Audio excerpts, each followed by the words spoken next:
옛날 전주 어느 마을에는 강이 흐르고 있었다. 이 강은 마을 주민들에게 물을 제공하여 농사를 돕고 가뭄 때에는 마을의 생명줄 역할을 하였다. 강가에는 커다란 나무가 무성한 숲이 자리하고 있었고 사람들은 이 숲을 신성하게 여겼다. 바로 이 강과 숲에는 오랜 세월 동안 전해 내려오는 특별한 이야기가 있었다. 마을 사람들은 강에는 수호신이 살고 있다고 믿었다.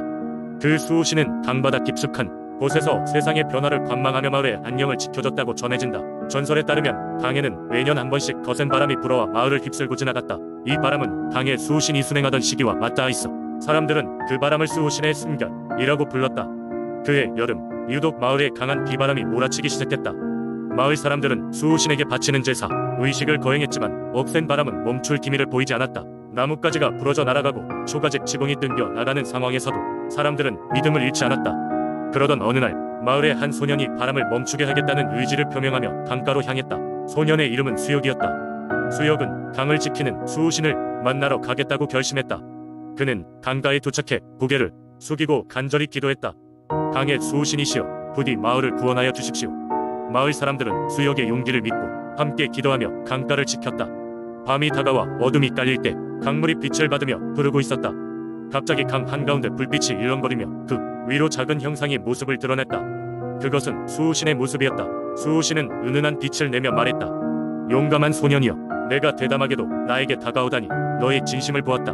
이제 이 마을의 평안을 되찾아주리라. 그러자 기이한 일이 벌어졌다. 거센 바람이 점차 잦아들더니 이내 완전히 멈추고 말았다. 아침이 되어 마을이 조용하고 평온한 모습을 되찾자 사람들은 모두 기뻐하며 수호신에게 감사를 표했다. 소년 수혁은 마을의 영웅으로 칭송받았으며 그는 이후로도 강가를 돌보는 일을 자청했다. 이후 마을 사람들은 매년 그날을 기념하여 수호신에게 감사의 제사를 지내게 되었고 그 전통은 오늘날까지도 이어져 오고 있다. 마을 사람들에게 있어 강의 수호신은 단순한 전설이 아닌 마을의 정신적 지주가 되었다는 이야기이다. 두 번째 이야기, 옛날 옛적 경상남도 김해에는 모든 생명이 근원이 되는 연못이 있었다. 이 연못은 사람들 사이에서 용왕의 연못이라 불리며 신령스러운 존재로 숭배되었다. 사람들은 연못의 물을 마시고 농작물을 키우며 그 물이 주는 풍요로움에 깊이 감사했다. 연못에는 특별한 전설이 있었다. 연못 속에는 용왕이 살고 있는데 그는 연못의 물의 상태와 마을 사람들이 행실에 따라 날씨와 풍년을 조절하는 매우 강한 힘을 가진 존재였다. 해마다 사람들은 용왕에게 제사를 올리며 그에게 감사함을 표하고 앞으로도 자비를 베풀어달라는 기원을 빌었다. 그러나 어느 해 마을에 긴 가뭄이 닥쳤다. 초목은 시들고 논밭은 바싹 말랐다. 사람들은 연못에 모여 제를 드리며 용왕에게 도움을 청했지만 가뭄은 심해질 뿐이었다. 마을의 원로들은 연못을 찾아가 용왕에게 직접 하소연을 해보자고 결심했다. 원로들은 연못가에 모여 용왕을 소환하기 위해 오래된 주문을 외웠다. 그러자 연못의 물이 소용돌이치기 시작하며 용왕이 모습을 드러냈다. 그의 모습은 웅장할 정도로 크고 그는 사람들에게 연못의 물이 마를 위기에 처한 이유를 설명했다. 마을 사람들이 나를 소홀히 대하고 자신들의 욕심을 채우기 위해 자연을 수탈하고 있다. 이런 상황에서 내가 너희에게 날씨를 바꾸는 은혜를 줄 수는 없다. 마을 사람들은 권위를 상징하는 원로들과 함께 머리를 숙이며 잘못을 빌었다. 사람들은 스스로의 행동을 반성하며 자연을 존중하기로 했다. 그들은 마을 내 파괴된 지역을 복원하고 제사를 드리는 날 외에도 평소에도 지속적으로 자연을 돌보기로 약속했다. 용왕은 사람들의 진심이 담긴 반성을 보고 마음을 돌렸다. 그는 자신의 힘을 사용해 다시비를 불러와 가뭄을 해소시켰고 마을은 이내 이전처럼 풍요로움을 되찾았다. 그 후로 김해의 사람들은 자연을 사랑하고 모든 생명과 공존하는 길을 찾아가게 되었다. 이 이야기가 전해지자 김해 지역에서는 용왕에 대한 신앙이 더욱 견고해졌다. 사람들은 해마다 풍요와 자연의 조화를 기원하며 성대하게 용왕제를 지냈고 세월이 흐를수록 더더욱 자연을 보존하는 길을 찾기 위해 노력했다. 오늘날에도 김해에서는 이 이야기가 오래도록 전해지며 사람들에게 자연의 귀중함과 조화로운 삶의 중요성을 일깨워주고 있다. 세 번째 이야기, 전라북도 고창은 전통과 자연이 공존하는 특별한 곳으로 곳곳에는 우리의 옛 신앙이 스며들어 있다. 그 중에서도 한옥마을 가까이 자리 잡고 있는 할망당은 고창의 민속신앙을 여실히 보여주는 곳이다. 이곳의 할망당에는 매년 수많은 이들이 발길을 옮긴다. 그들은 소박한 소망을 빌고자 혹은 다가올 운명에서 벗어나고자 이 신성한 장소를 찾는다. 어느 날 마을의 한 할머니가 할망당으로 향했다. 그녀의 이름은 봉순 할머니였다. 백발의 머리에 수수한 한복을 입고 지팡이에 몸을 기대며 천천히 걸음을 내디뎠다. 봉순 할머니에게는 오랜 염원이 있었다. 그녀는 병약한 손자를 위해 매일 기도했고 간절한 마음으로 할망당에 매달렸다. 손자는 태어나면서부터 심장이 약하다는 판정을 받았다. 그녀는 의사들의 차가운 진단에도 희망의 끈을 놓지 않았다.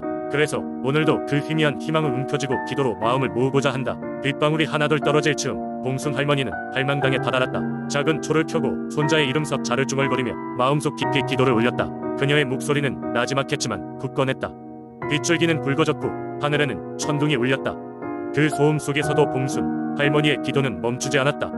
마치 하늘마저 그녀의 염원을 듣는 듯한 느낌이 들었다. 그녀는 두 손을 모아 정성을 다해 절을 올렸고 작은 탄식을 내쉬었다. 기도를 마친 봉순 할머니는 항상 그렇듯 다산의 여신인 할망신을 떠올리며 바닥에 엎드려 낮게 절을 했다. 그녀는 신령에게 간청하며 귓가에 맴도는 빗소리를 듣고는 문득 자신의 신앙이 자신의 마음을 얼마나 지탱해 주고 있는지를 느꼈다. 비가 그치고 어두웠던 하늘이 천천히 밝게 물들었다. 마을의 다른 이들이 우산을 쓰고 집으로 돌아갈 시각 봉순 할머니는 아무렇지도 않게 천천히 집으로 향했다. 세월이 흐르고 봉순 할머니의 손자는 건강을 되찾았다. 현대 의학의 힘은 물론 크지만 할머니는 그것이 기적과 다름없다고 믿었다. 마을 사람들은 봉순 할머니의 기도가 신령에게 닿았다고 이야기하며 팔망당의 전설을 후손들에게 전했다. 그 이야기는 마을의 따뜻한 믿음이자 위로로 이어져갔고 그곳을 찾는 이는 점차 늘어났다. 팔망당은 그렇게 과거와 현재 그리고 미래를 잇는 다리처럼 고요히 자리했다. 마을 사람들뿐 아니라 고창을 찾는 이들은 그곳에서 소중한 마음을 전하고 작은 기적들을 만들어가며 함께 살아가는 삶 속에서 신앙의 필요성을 다시금 깨닫곤 했다. 네 번째 이야기. 옛날 옛적 창원이라는 마을은 사람들 사이에서 매우 신비롭고 신령스러운 곳으로 알려져 있었다. 이 마을은 사계절 내내 푸른 산과 맑은 시냇물로 둘러싸여 있었고 이 자연은 주민들에게 무한한 풍요로움을 선사하곤 했다. 하지만 창원에는 그 누구도 함부로 넘보지 못하는 곳이 있었으니 그것은 바로 마을의 주산인 불무산. 불무산은 창원의 수호신인 산신령이 머문다는 믿음 때문에 사람들 사이에서 특별한 경외의 대상이었다. 산신령은 수백 년 동안 창원을 지키는 신령으로 매년 첫눈이 내리는 날이면 사람들에게 자신이 여전히 이곳을 지키고 있음을 알리곤 했다. 그날이면 창원의 아이들은 어른들이 금지한 산신 제례를 슬쩍 엿보곤 했는데 이때는 언제나 카랑카랑한 바람소리와 함께 산신령의 기운이 마을 전체를 감싸는 날이기도 했다. 그러나 시간이 흐르며 인간의 탐욕 과무지가 자연을 해치기 시작하자 산신령 또한 점점 분노의 기운을 감추기 어려워졌다. 점차 산의 나무가 줄어들고 막던 시냇물이 탁해지기 시작하자 산신령은 마을 사람들에게 경고하려 했다. 그러던 어느 날 갑작스레 창원에 기이한 일이 발생했다. 산 밑으로 흐르던 시냇물이 돌연 마을 조짐을 보인 것이다. 이때 마고할미라 불리는 현명한 노파가 있었다. 마고할미는 늘 고요한 산중에서 산신령을 만날 수 있었던 신비로운 여인이었다. 그녀는 산신령과 수많은 대화를 나누며 그동안 인간들의 잘못을 따끔하게 꾸짖고 지킴의 기운을 이어가고자 노력해왔다.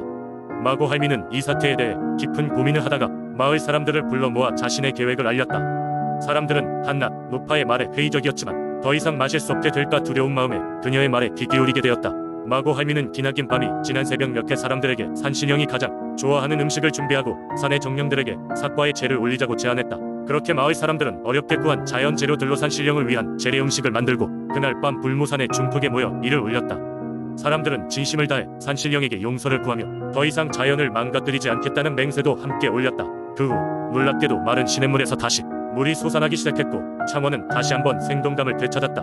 마을 사람들은 드디어 산신령 용서를 받았다고 믿었고 그 이후로는 자연의 조화와 균형을 지키기 위해 최선을 다했다. 이제 창원의 전설은 사람들에게 신령한 경외심과 함께 환경의 소중함을 일깨워주는 아름다운 이야기로 자리 잡게 되었다. 이렇게 창원의 마고할미는 산신령의 존재를 사람들의 마음속에 새긴 소중한 전설로 남아 오늘날까지도 전해지고 있다. 다섯 번째 이야기. 옛날 옛적 울진의 바다에는 신비로운 수호신이 머물고 있었다. 울진 사람들은 이 수호신을 바다의 어머니라고 불렀으며 바다의 어머니는 언제나 주민들을 보살펴주고 바다의 풍요로움을 보장해주는 신령으로 존경받았다. 울진의 마을은 바닷가에 자리 잡고 있었고 주민들은 어업을 통해 생계를 이어갔다. 하지만 때때로 바다는 주민들에게 가혹하게 다가오기도 했다. 해일이 몰아치고 폭풍우가 휘몰아치는 날이면 어부들은 바다에 나가는 것을 두려워했다. 마을에서 전해져 내려오는 전설에 따르면 바다의 어머니가 노여워하셨을 때 바다가 이렇게 사나워진다고 믿었다. 문득 마을에 가뭄이 길어지고 먹을 것이 점점 줄어들기 시작했다. 주민들의 걱정이 깊어갔고 마을 회의가 열렸다. 그들은 바다의 어머니에게 제사를 지내야 한다고 결론을 내리고 큰 행사를 준비했다. 제사에는 한 해 동안 잘 보관해온 첫 수확물과 함께 주민들이 소중히 여기는 물건들이 바쳐졌다. 주민들은 마을 광장에 모였고 제사장은 향을 피우며 바다의 어머니를 염원했다. 기도와 음악이 들려오고 고요한 분위기 속에 마음을 모았다. 그날 밤 한 어부가 꿈을 꿨다. 꿈 속에서 바다의 어머니는 은빛 물결 위에 서 계셨다. 그녀는 부드러운 목소리로 말했다. 걱정할 것 없다. 내가 너희를 보살필 것이니라. 다만 서로 돕고 나누며 조화롭게 살아야 하느니라. 어부는 깨어난 후 자신의 꿈 이야기를 마을 사람들에게 전했고 모두가 꿈의 메시지를 마음에 새겼다. 다음날 바다는 믿기지 않을 만큼 잔잔했고 어부들은 다시 바다로 나갈 수 있었다. 그날의 어획량은 믿을 수 없을 정도로 풍요로웠다. 주민들은 바다의 어머니가 자신의 마음을 열어 풍요로운 축복을 내려준 것이라며 감사를 표했다.